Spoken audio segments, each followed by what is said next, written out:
ہمارے ایک درس میں ایک بھائی آئے, آپ کو پتہ ہے شروع میں میری ویڈیوز جو ہے وہ سواتی ٹوپی کے اندر ہیں جو شعیب بھائی نے پہنی ہوئی ہے, لیکن وہ ویڈیوز اچانک پھر پگڑی میں کیوں بدلیں؟ لیں آج یہ بھی راز سن لیں آپ. شروع میں میرا کوئی ارادہ نہیں تھا کہ پگڑی میں ویڈیوز ریکارڈ کرواؤں گا.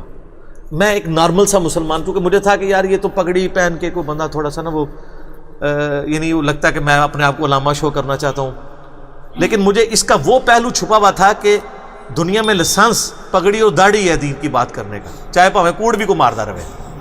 تو میں نے سچ بھی بولنا ہے تو مجھے اسی گیٹ اپ میں بولنا پڑے گا, کیونکہ لوگ دیکھتے ہیں داڑھی پوری ہے دی, ننگے سر تے نہیں. غامدی صاحب کو کراس کیوں لگا ہوا ہے؟ انہی چیزوں کی وجہ سے.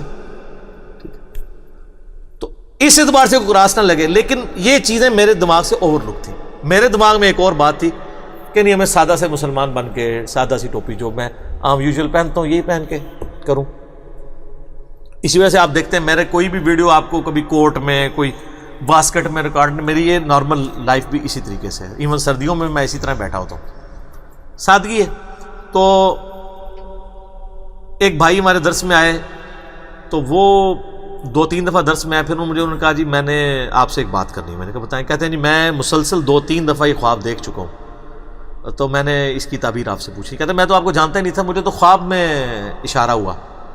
اسرائیل امگیر کے رہنے والے تھے, ابھی بھی ہیں ماشاءاللہ. تو وہ کہتے ہیں مجھے خواب میں, کہتے ہیں میں مرشد کی تلاش میں تھا, پیر فقیری کی لائن میں تھے نا. تو کہتے ہیں مجھے نا اس طرح زیارت ہوئی ایک بندے کی جو کالی پگڑی باندھتا ہے اور وہ درس و تدریس کرتا ہے, حالانکہ میں اس وقت نہیں باندھتا تھا. کہتے ہیں مجھے 2-3 دفعہ یہ خواب آیا نا, تو مجھے یہ آپ کی شکل نقش ہو گئی. میں آپ کو جانتا بھی نہیں تھا, کیونکہ یوٹیوب پہ اس طریقے سے اس وقت اتنا عام نہیں ہوا تھا, ویسے ہی چاندے کی لیکچر چڑھے ہوئے تھے. کہتے ہیں میں بریلویوں کے دیوبندیوں کے اپنے علماء کے پاس گیا, جس طرح مجھے بار بار ایک خواب آتا ہے اور اس طرح ایک بندہ نظر آتا ہے. انہوں نے کہا جناب تو مرشد لب گئے. اس سامنے مرشد لب ایسے پتہ نہیں کہیں شاید لبی ہے, کیونکہ ان کو یہ نہیں پتا تھا کہ بندہ کون ہے.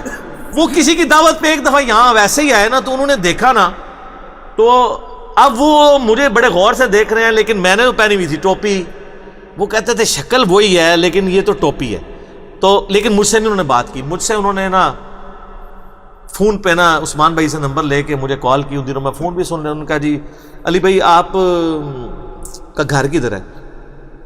میں نے بتایا فلاں جگہ پہ ہے. کہتے ہیں جی وہ فلاں جگہ پہ تنگ گلی میں فلاں جگہ پہ آپ کا گھر تو نہیں؟ میں نے کہا. کہتے ہیں دیکھیں میں آیا نہیں ہوں, لیکن میں نے خواب میں وہ گھر بھی دیکھا ہوا ہے. ان دنوں میں گھر میں لیکچر دیتا تھا اتوار کا نا, بیٹھک چھوٹی سی لوگ ہوتے تھے. تو مجھے کہتا ہے کہ جی میں نے آپ سے ملنا ہے. زور کے وقت ملاقات کی. مجھے کہتا ہے جی اب آپ نے اگلا درس جو ہے نا پگڑی میں دینا ہے, تاکہ میں اپنے خواب کو ریکال کروں کہ آپ پگڑی کیسے باندھتے ہیں. یہ وہ تو میں چونکہ دعوت اسلامی میں رہا تھا, میں شروع سے ایسی پگڑی باندھتا ہوں کٹ والی, اس میں نماز میں بھی آسانی رہتی, ماتھا جمتا ہے. تو میں نے جب یعنی اگلا درس میں نے پگڑی میں دیا, 2 درس ہوتے تھے, ایک ہفتے کا یہاں پہ ہوتا تھا, اتوار کا وہاں پہ. تو اتوار کا درس یہ بات ہے اپریل 2011 کی. اس سے پہلے میرے سارے درس ٹوپی میں ہیں, سارے کتنے 20-25 ہوں گے زیادہ, اس کے بعد ہزاروں اس میں. وہ بندہ پھر آیا, کہتا جی مجھے بالکل یہی خواب میں نقشہ نظر آیا تھا. میں نے خواب میں اس نے یہ دیکھا تھا, کہتا جی میں نے یہ سنا خواب میں کہ نبی علیہ السلام تشریف لا رہے ہیں اور فلاں گھر کے اندر. اچھا, وہ کہتا ہے جی وہ گھر آپ کا گھر تھا.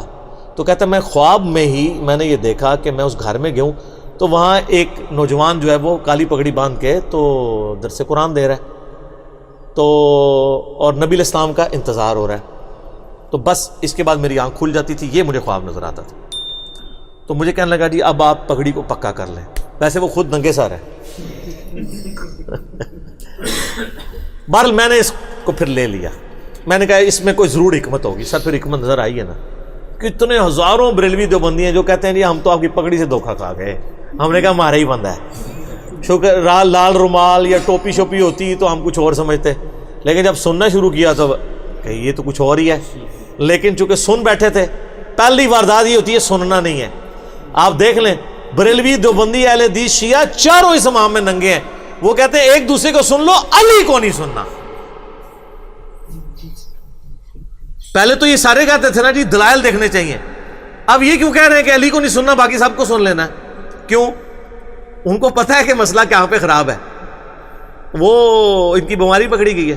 تو میں نے خیر اس چیز کو پھر پکا لے لیا. میں نے کہا جی اب انشاءاللہ تعالی میں جو ہے نا وہ درس اسی طریقے سے دیا کروں گا.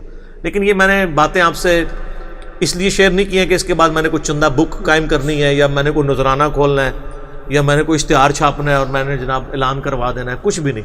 سرسری سوال آیا تھا دنیا میں ہی بندہ ہوں گا جو یہ سب کچھ کرنے کے بعد اور کئی ایک خواب جو میری ذات سے بھی ریلیٹڈ ہے اور کئی لوگوں اوروں نے بھی دیکھے ہیں ان کو بیان کیے بغیر میں پھر کہوں گا کہ یہ دین کتابوں میں ہے, بابوں اور خوابوں میں نہیں ہے. بہرحال یہ ضرور ہمیں دعا کرنی چاہیے کہ اللہ تعالیٰ ہمیں نبی علیہ السلام کی خواب میں بار بار زیارت نصیب فرمائے, آمین.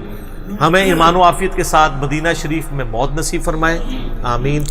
بقیع غرقد میں مدفن نصیب فرمائے, آمین. اور جنت الفردوس میں اپنے محبوب صلی اللہ علیہ وآلہ وسلم کا پڑوس نصیب فرمائے. یہ دعا ہم مانگتے ہیں اپنے لیے بھی, اپنے گھر والوں کے لیے بھی, اپنے دوستوں کے لیے بھی, اپنے رشتہ داروں کے لیے بھی, آمین ثم آمین. جزاک اللہ. ٹھیک ہو گیا.